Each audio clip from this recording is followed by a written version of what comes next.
3 కార్పొరేషన్లుగా GHMC ఏ zone ఎక్కడో తెలుసా?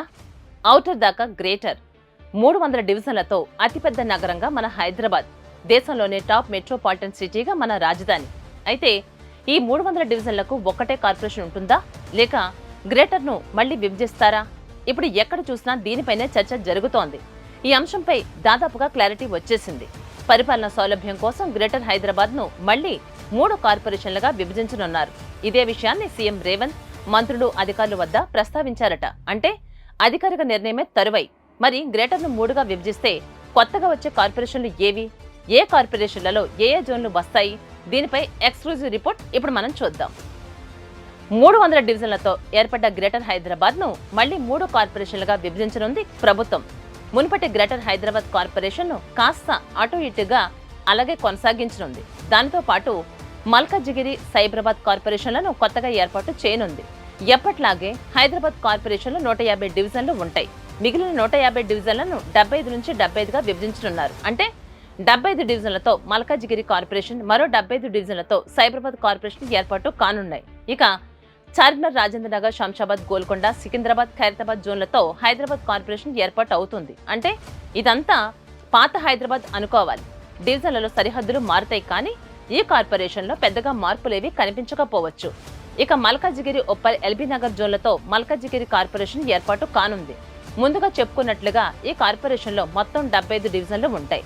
మరో 75 డివిజన్లతో ఏర్పడే సైబరాబాద్ కార్పొరేషన్లో కూకట్పల్లి, కుత్బుల్లాపూర్, సేలింగంపల్లి జోన్లు ఉంటాయి. ఒక రకంగా 3 కార్పొరేషన్లలో ఇదే టాప్లో నిలవచ్చు. ఎందుకంటే హైటెక్ సిటీ, ఫైనాన్షియల్ డిస్ట్రిక్ట్, పెద్ద పెద్ద ఫార్మా కంపెనీ ఉన్నటువంటి ప్రాంతాలన్నీ కూడా ఈ కార్పొరేషన్ కిందకే వస్తాయి. ఈ ప్రాంతమే మన నగరంలో హాట్ కేక్. అంటే ఇక నిన్న మొన్నటి వరకు ఉన్నటువంటి మన హైదరాబాద్ పరిధి 650 చదరపు కిలోమీటర్లు. ఇప్పుడు ఈ 3 కార్పొరేషన్లు కలిస్తే దీని పరిధి ఏకంగా 2050 కిలోమీటర్లకు పెరగనుంది. జనాభా దాదాపు 1,34,00,000. ఒక రకంగా తెలంగాణలో మేజర్ పార్టీది. హార్ట్ ఆఫ్ తెలంగాణగా ఈ ప్రాంతం నిలవనుంది. ఎప్పుడెప్పుడా అని ఎదురు చూస్తున్నటువంటి గ్రేటర్ ఎన్నికలకు కూడా ముహూర్తం దాదాపుగా ఖరారైంది. ఫిబ్రవరి 10తో ప్రస్తుత గ్రేటర్ హైదరాబాద్ పాలక మండలి గడువు ముగుస్తోంది. అది ముగిసిన వెంటనే షెడ్యూల్ ప్రకటించే అవకాశం కూడా ఉంది. అంటే ఈ సమ్మర్లోనే గ్రేటర్ పొలిటికల్ హిట్ ఖాయమన్నమాట. తెలంగాణ ప్రభుత్వం కూడా ముందుగా గ్రేటర్ ఎన్నికలకే వెళ్లాలనే యోచనలో ఉంది.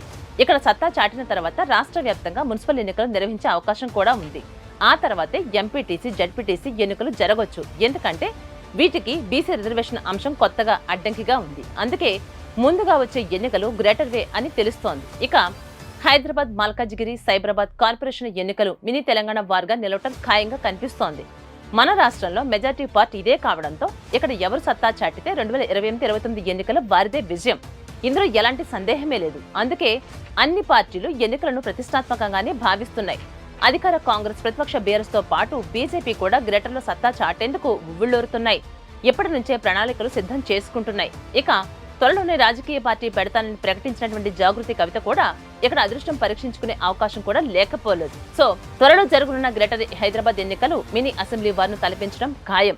ఇక కొత్తగా ఏర్పడినటువంటి మహా గ్రేటర్ హైదరాబాద్ పై వరుసగా ప్రత్యేక కథనాలు అందించేందుకు మా V5 టీం సిద్ధంగా ఉంది.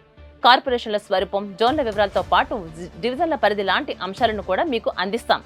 ఏ నియోజకవర్గంలో ఏ డివిజన్ వస్తోంది, అక్కడ పార్టీలు, నాయకుల బలాబలాలు లాంటి అంశాలను మీ ముందుంచుతాం. ఇందుకోసం మా టీం నిరంతరం గ్రౌండ్ వర్క్ చేస్తూనే ఉంది. గ్రేటర్ పై వరుస కథనాల కోసం వెంటనే మా ఛానల్ను సబ్స్క్రైబ్ చేసుకోండి.